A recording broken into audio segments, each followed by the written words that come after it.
屯門市中心出發，嚟到深圳灣口岸過關。67歲嘅文姨要去邊度啊？膝頭哥痛啦，咁啊做咗手術，但係而家又到膊頭啦，到腰椎嗰度都有啲痛。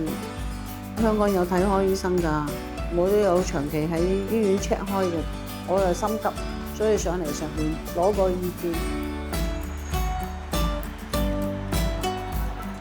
嚟到港大深圳醫院，有北上求醫經驗嘅文姨會透過醫健通流動應用程式授權呢一間醫護機構開啟同瀏覽電子健康記錄。請坐啊！見到骨科醫生啦，痛症似乎好困擾佢啊。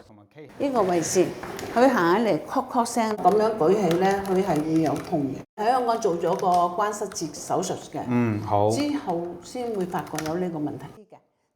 醫健通流動應用程式嘅跨境健康記錄功能，將會由目前限於符合資格使用醫療券嘅長者，即將擴展至全港醫健通用戶，促進跨境醫療協作。資攜病歷嘅原則之下，便利市民透過呢個功能，自主同安全咁授權醫護人員查閱佢嘅健康記錄，以獲得更連貫嘅醫療服務。當文姨接受診症之前，已經預先透過醫健通流動應用程式使用跨境健康記錄功能，申請過去3年存放喺醫健通嘅電子健康記錄。經系統核實咗文姨嘅授權，就會發出申請二維碼同密碼二維碼，令指定境外醫療機構可以安全開啟同瀏覽佢醫健通裡面嘅健康記錄，以提供更加連貫嘅醫療服務。睇下你之前做手術嘅記錄啊。係啊。23年嘅時候做嘅係右邊。係。你亦都可以用個人資料夾功能，為你保存重要嘅醫療記錄，例如係藥物記錄、敏感同藥物不良反應，以及境外取得嘅醫療記錄等等。